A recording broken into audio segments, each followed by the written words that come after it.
All right, queuing up our live with Carly Jayne and Christine Jablonski. Just getting everything started. Gonna give it a minute for everybody to roll in and join. Hi, Mary. Thanks for tuning in. We're just gonna give it a minute for all of our wonderful folks to join us, for our designer to join us, and for Christine to join. Hi, Kelly.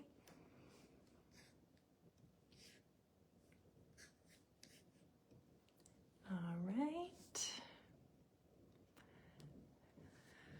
So excited for our convo today with Carly Jayne. Hi. Happy you guys could be here with us live. Hi, Christine. All right, gonna get Christine in here with us. Awesome. Gonna add Christine in here so we can get things rolling. Hello, how are you, Christine? I'm good. How are you, Anna? I'm good. It's a beautiful sunny day here. It's just wonderful. Same. Awesome. So we're just going to give it another minute and wait for Carly to come on in and join us. And then we can roll into our conversation. Sounds good. Mary and Kelly, if you guys want to drop in the comments, have you started weaving these projects? Or where are you at in your skill builder journey? We'd love to know.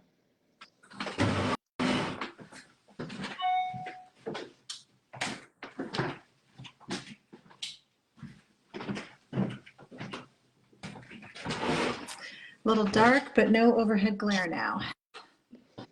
The curse of overhead lighting. Wow.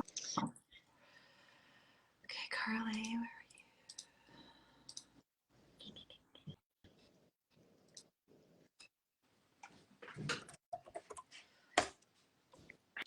Hi, Sarah. Wow, Sarah's here with us. I love it. Yay.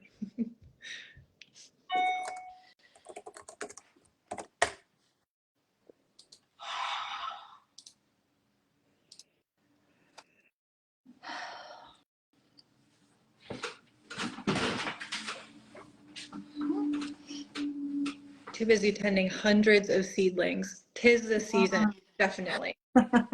a fair use of your time, absolutely. We've always noticed a correlation between weaving and gardening. So, yeah.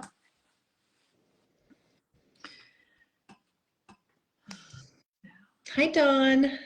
Thanks for being with us live. We're just waiting for Carly to hop on and join us, and then we will dive into the conversation. Cheryl says that she has warped the bath mat, haven't woven much. Hey, warping's a step. That's a big step. And I know that Carly had mentioned the other day that there's an error in the pattern, in the warping there somewhere that's giving a strange number float. And she told me about it, and as soon as she gets the corrected graphic over to us, we will get that pattern updated and resent to everybody. So yes, we will be in touch. Thank you all. Carly is here. Yeah. Carly's watching, so we'll just wait for her to join us, and then we will dive in. I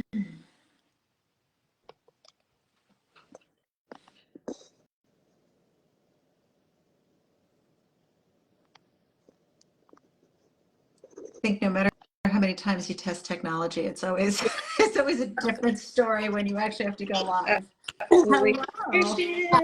Okay, so this is not fair. You clearly got dolled up with the lipstick and the whole 9 yards, which I did not. So I'm loving the purple and the wrap. You look wonderful. And with the yarn, the colors happening. I'm loving all the colors. Yeah.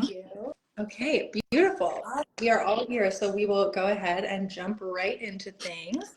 I'm Anna. I am the Marketing and Customer Service Coordinator here at GIST, and we're so excited to be on our second Facebook Live for the Rigid Heddle Skill Builder subscription group. So thank you all for being here, or thank you for watching the recording if you're tuning in after the fact. Today we're going to be chatting with Christine Jablonski, who is our Director of Content and Customer Service here at GIST, and Carly Jayne, who is the designer of our second Skill Builder box, focusing on tufts and textures and double heddle weaving. So before I hand it over to them, I'm just going to say a couple things. First of all, thank you all so much for being so active in the Facebook group. There have been so many posts. You're posting progress shots. You're helping each other out. You're asking questions and answering questions for each other. Carly's been jumping into a lot of those conversations too. So it's just so amazing to see. Thank you all for your participation. And we love doing these lives as a way to give you an opportunity to interact even more directly with Carly and to give Carly an opportunity to discuss some of the things that she learned while designing and weaving these projects, and for you to ask any questions that you have.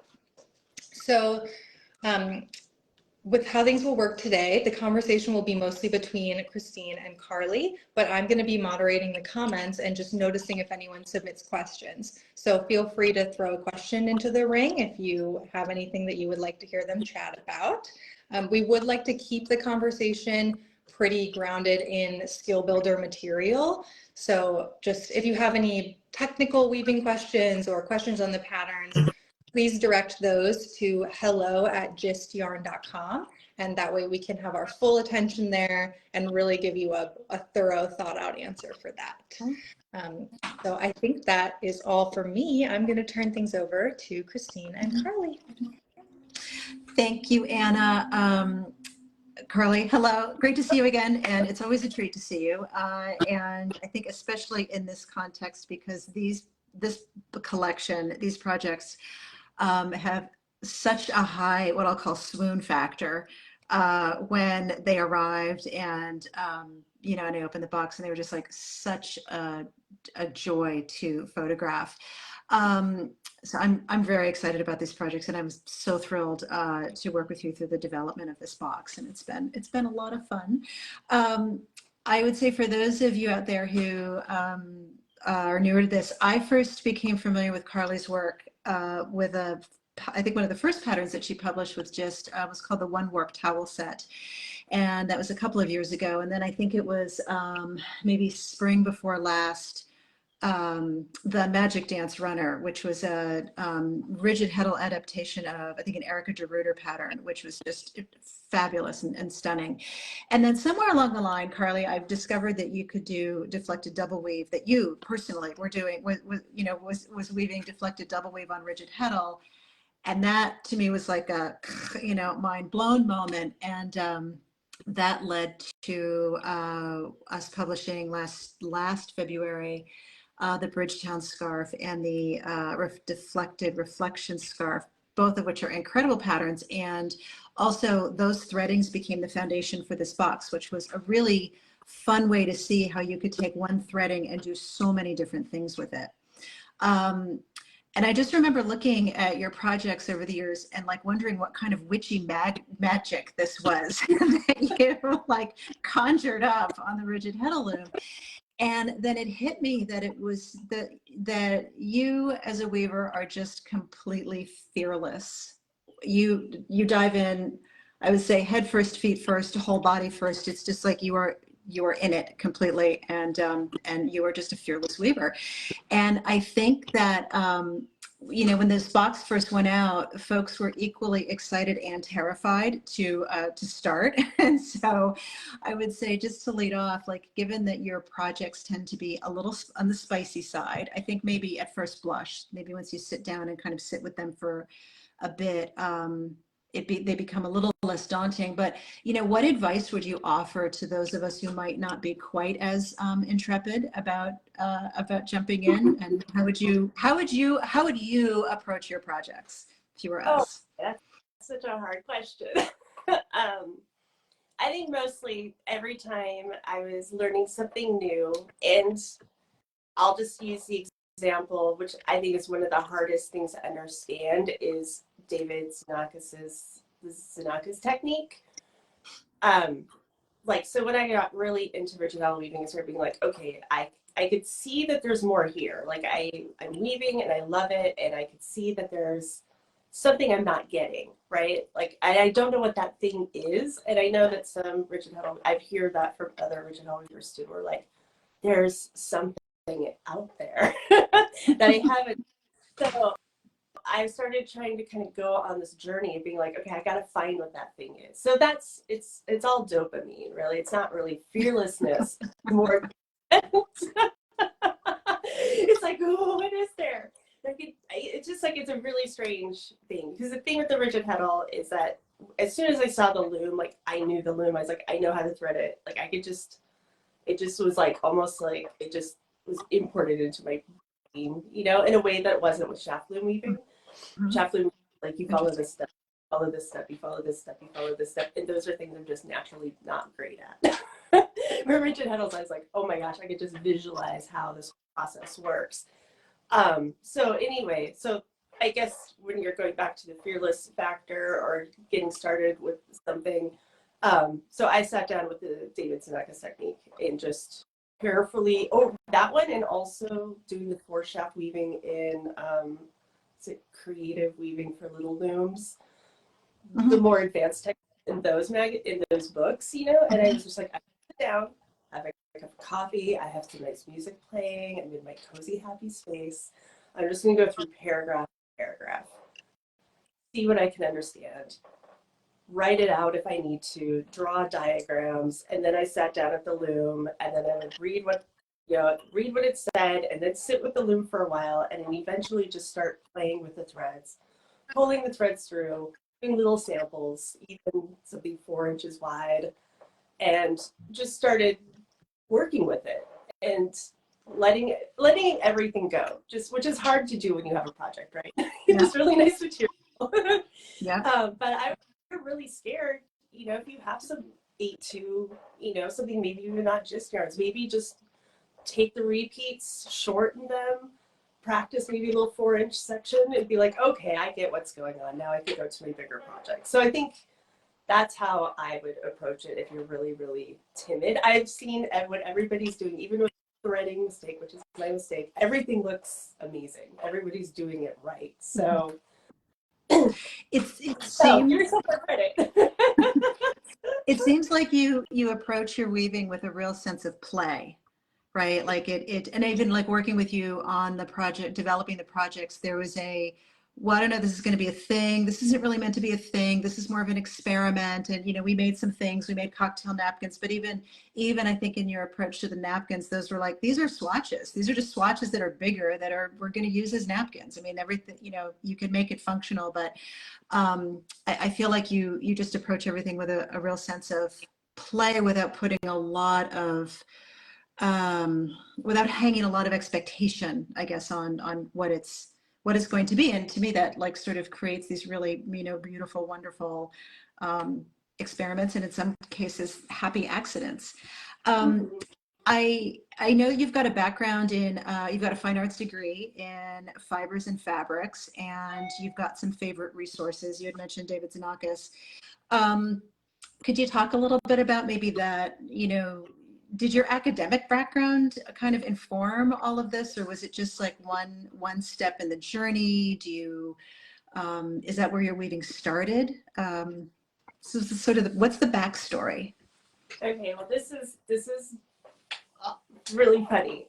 So I have a fine arts degree in weaving, which you would, or not in weaving, I'm sorry, in fibers and fabrics, but it's a fine art slant. So as opposed to like a craft slant, which I'm much more of a crafter than I am a fine artist, just something I learned about myself. But basically you had to give everything you made, like you couldn't just make an object. You had to make an object, talk about what it meant, talk about what you were saying with it, write a paper on it, which really changes your work and how you approach your work. So it's less about I'm a pretty thing and put it out into the world.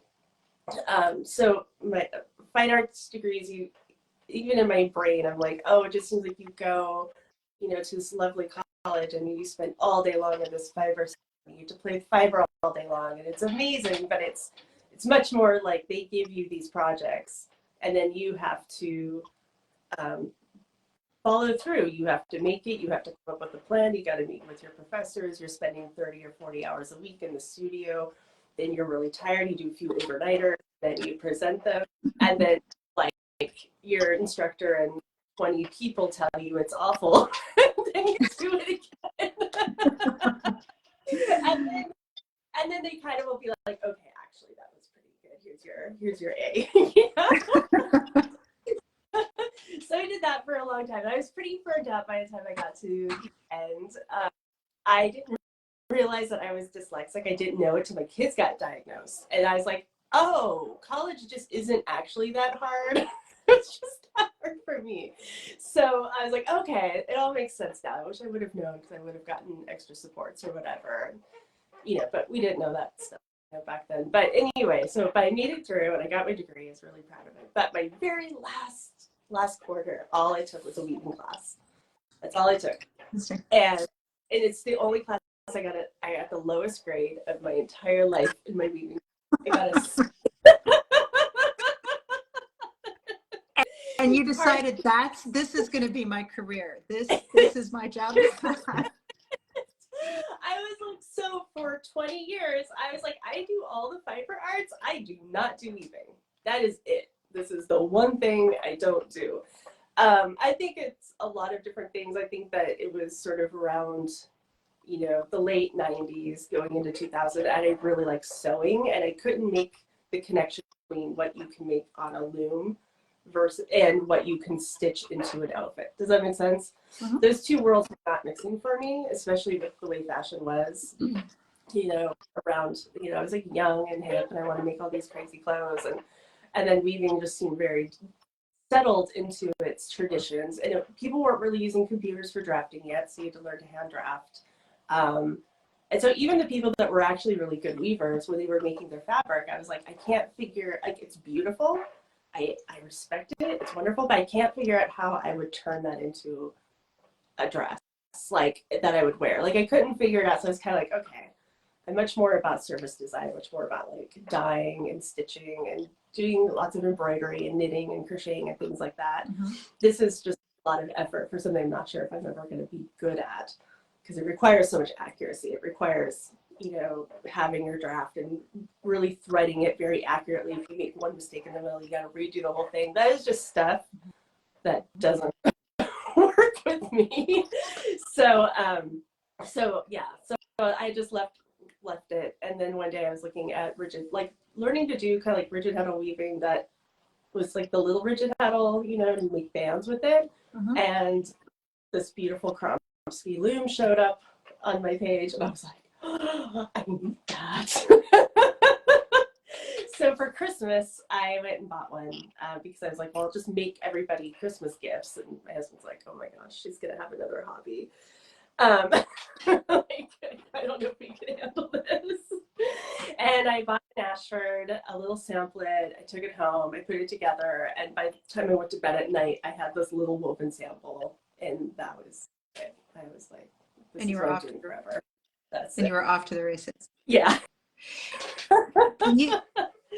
You've taken a lot. I mean, so I think most of us who start weaving with rigid heddle, it's like, there's a progression, right? It's plain weave in either one or two colors. Maybe you get into color and weave, like log cabin. We start with pickup sticks, and then maybe eventually get to to two heddles. How long do you? I don't know. This may be a silly question, but like, how long you seem to really push the envelope of what you can do with a structure? Like, how long will you work with a structure and like push and prod and see where you can go with it before you feel like you've kind of, I don't know, mastered it? Or do you ever feel like you've mastered it? Or do you feel like this is just a constant state of learning and there's so much more to do that you'll never run out? Oh, yeah, I definitely will never run out. And I tend to circle around too. So I'll be like within this kind of threading structure for a while. then I'll come up with a bunch of projects. I actually, one thing that we didn't talk about before is that I was turned on by Amy McKnight. Do you remember who Amy McKnight? Yep. Yep. Yeah. So I followed her. She is amazing. It's so inspiring. And she's had this thing on Instagram. She's like, I'm going to do the Weavers, what is it, the Certificate of Excellence. Yep. From, yeah, they have Hand Weavers Guild of America, which they closed down that program. They're going to reformat it. But she's like, I'm going to do this all in the rigid heddle. And I was like, I want to do that. So I went and I got the booklet. And I had only been on my rigid heddle for like maybe a year at that point. And it was like, you know, if you've ever seen the booklet, it just says like, okay, sample 1, do tapestry. Sample 2, do tapestry with curves. Sample 4, do this overshot thing. Sample 5, do a profile draft thing. It doesn't explain what anything is. So you have to like go, just do the number and be like, okay, I'm working on sample 4 right now. And I actually got through 25 samples on the rigid heddle. Got almost all the loom controlled samples. But doing all of those samples, even if they failed and they didn't look very good, so I could never submit them because I would never pass. I almost just wanted to do them and submit them just to be like, you can do it. But they, you know, they want it to be so at this level that I don't know. Not saying you can't get there on a rigid heddle. It's just we have a little bit more. We have set kind of parameters that we have to be in where floor looms don't. So some of the samples just don't really work as well. But you could. So, but I found like every time I would do this one structure, I'd be like, my head would be like, and you could do this, and you could do this, you could do this, you could do this, you could do this, you could do this, you could do this. And I would just want to stay there and do like 5 or 6 more samples, and then stay there and do 5 or 6 more samples. So I have a tendency to just sample a lot, and my challenge has been actually to leave the sample stage and create a final project. So that's been the last 3 or 4 years. It's just been sample, sample, sample, sample, sample, piles of little samples. Because I do like 6 inches of it. I'm like, okay, I know what that is. I take it off the loom, go and do something else. You know, it's like I'm more like I just get this idea, and I'm like, I'm so excited to see what it turns out like. I don't know if I question, but then taking all those samples and then synthesizing it to the final project, that has been my challenge. And now I'm like, okay, that's what I'm doing. I feel like I've built up all these skills, and now I can actually like make the projects. Then the next step is teaching other people how to do it, and that's another phase that we're in right now. And that's a whole learning too, because learning how to communicate this stuff is, as you know, As we know. it's another, yes, as we know. So everybody who's doing these projects, thank you, because you are also part of that process. You are also part of this trajectory of the rigid heddle. The rigid heddle actually hasn't been around all that long. It's a fairly new loom, really, like compared to all of the other looms. It has pieces of different loom traditions that are put together, but really it can only exist in modernity as it is. So it came about probably 20s or 30s. And different iterations were made in they were brought over to America, and then they had a little thing in the 70s, and there were like Betty Davenport, David Sinakis, and then there's Kinley. I think there was like a few people that really got interested and really promoted it, and then it kind of dipped down as computerized technology took over, and people got really into the haft weaving. The rigid heddles kind of fell to the wayside until we started getting into, I think, the 90s or late early 2000s, when, right? Does this all match up with what you see too? Pretty much. Yeah. No. Well, we will be happy to always help shepherd some of those samples into projects, into finished projects. So, and actually, thank you for the testimony about how important it is to sample. I appreciate that personally. I guess so. Let's maybe turn to some of the projects in the box. And if you have any, I know there's been some discussion about, around the bath mat, but is there, kind of anything that you want to, highlight or bring to people's attention about, any of the projects, tips, tricks, things to look out for, anything like that? All right, awesome. I think that the biggest one is going to be the bath mat. So I'll talk about that first. My actual, you just sent it back, is actually upstairs, and it's by my or so I get to see it when I go out in my garden, and then I like come in, take off my shoes, and put it on it. You know, and I'm like, it's so funny that I use it for my shoes. But okay, so the bath mat. So first off, the threading. I will send you the new threading today. If you have, I've already done the side threading. You're going to be okay, and I will show you why. Okay, so this is one of the samples that we did, and I still haven't trimmed it.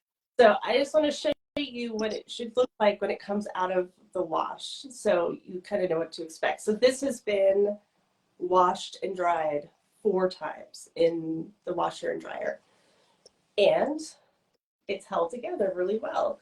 You will get little puffs on the back. Those can be pushed back forward, you know, just with a little knitting needle or, you know, a little stick if you want those to go back to the front. And you might lose a couple little tufts, but the overall structure is going to be intact. Especially the thing that's going to really, what's the word I'm trying to think? It's really going to determine your success with this is really how tightly you pack in the wax. Mm-hmm. So that's my best. That's really the most important thing with this. What I learned through these samples is that the side, you know, how one has 5 and one has 3, part of that is just me not really being able to decide how the sides should work. And so I was like, okay, this is the way I want the sides to work, because, you know, we're focusing mostly on the center. The center is the main structure. So if you have the center all dialed in, which everybody has, your project is going to work. The side, you can end that, you know, you could do different threadings on the side, so your selvages look in different ways. So this sample has almost like a twill that doesn't look like a twill. So it catches the sides a little bit more. But the issue with this is that this is more interlacement, so you can't beat it in as hard. So you have more stability on the side, but you can't get it squished down. This is one where it's a little bit more like, this one is finished in the way that the draft that you have. This one actually has 2 loops on the side. This one has 3. So these are uneven too. And once it's cut, you don't really see it, but you don't want to cut the side. You want to keep the side intact and then cut the middle tufts. But I've learned that having it this way allows you, there's fewer interlacements on the sides, so then you could really push it in and you can get more action compacting. Yeah, you can compact it more, and the more you compact it, the more stable your final cloth is. So that. So so we'll get that figured out and sent over today.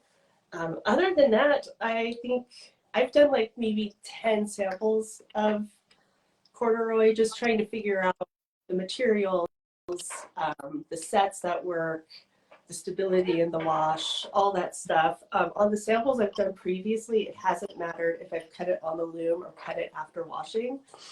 I think for this box, though, it might be better to cut it after washing. The issue is when you cut it after washing, you have to be really careful. It's not nicely stretched out on your loom. Right. So it is going to be challenging to cut.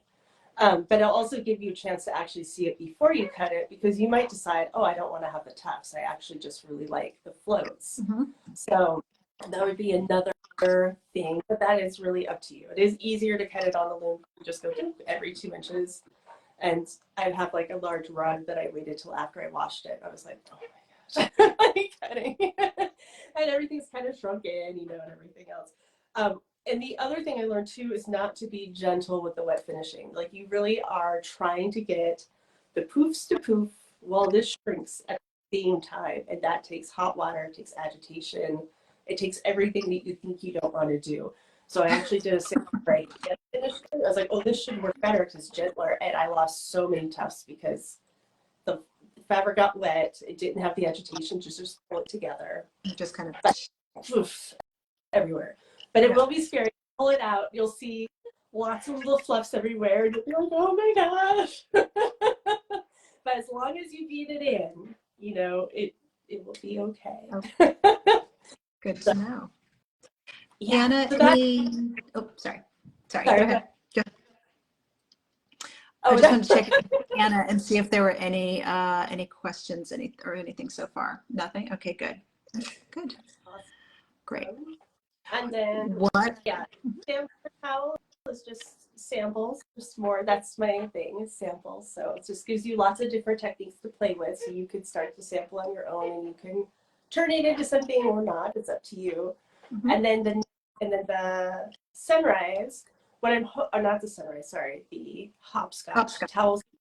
What I'm hoping that people will see is that there's a pattern with the threading where even though you have two different threading maps and you're doing these two different projects, the pattern is you're still doing the whole slot, whole slot, whole slot threading like you do with one heddle, but just envision taking your heddle eyes and moving them to a different heddle. Mm-hmm. So yeah. The sunrise mat is groups of three. So you got three in the front, three in the back, three in the front, three in the back, three in the front, three in the back. And then the hopscotch is two. It's like two in the front, two in the back, two in the front, two in the back, two in the front, two in the back. So they're similar threading. So even though they're different, they have that pattern. So that's the one that I hope that people will make when they're doing this. And then I'm hoping they'll be like, ooh, what if I do a sample where I do one in the front, two in the back, one in the front, two in the back? What if I do a sample where I do one and one and one and one and two and two and two and two? And then what if I do a sample just one and one and two and two and two and three? And then you'll get to a point where you'll make something like this. Because this is the same. Oh my God. It's just an expansion, not just, it's an expansion of the faux overshot done in a pattern with different, you know, this is one up, one down, you know, 1 1 1 1 that goes 2 2 2 2 3 2 3 all the way up to 5 5 in the middle. Then it reduces back down, and then you do it again, and then you have pickup sticks that are pushed forward, and yeah. So it all connects, you know, but you just have, and this isn't mine. I didn't come up with that. That's an old pattern from Jayne on August, which took me like 5 years to finally go, that's what he did. Okay, I get it now because I had come to that conclusion from doing other projects. Okay, so I think we just got a sneak preview of a future pattern. I'm just having this feeling. I'm trying to figure out if I could actually write this. I'm like, this is my challenge to be like, how can I actually communicate all of this? Mm-hmm. So anyway, and then the hops. So yeah, so there's people are working on the mat. I'm not sure how many people are going to move. I don't know how long everybody's warps are, how many people have enough for the towel.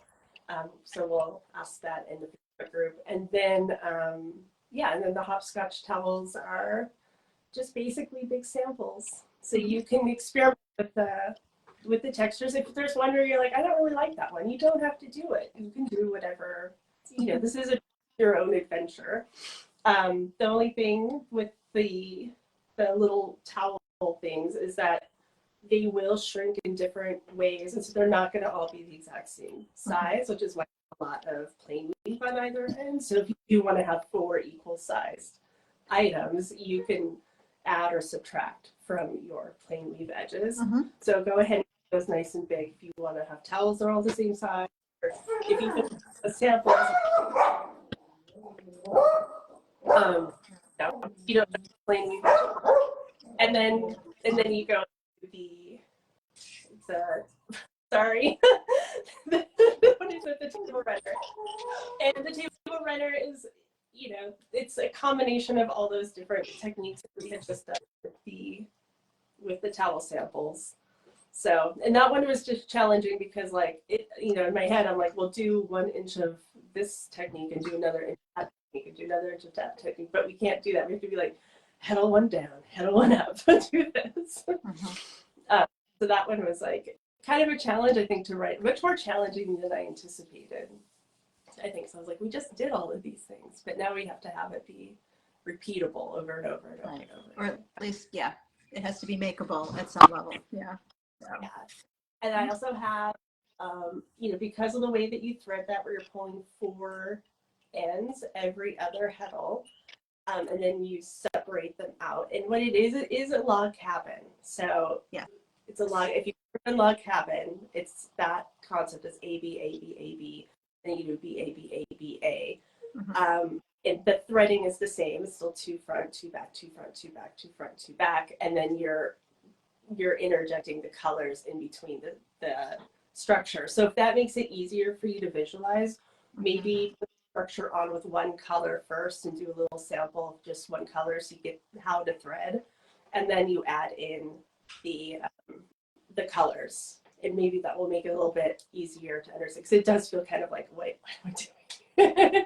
But really all you're doing is just, after you put on 28 ends, you are switching your colors for 28 ends, and then you're switching your colors again. But explaining how that all works in longhand can look a little bit confusing. Right.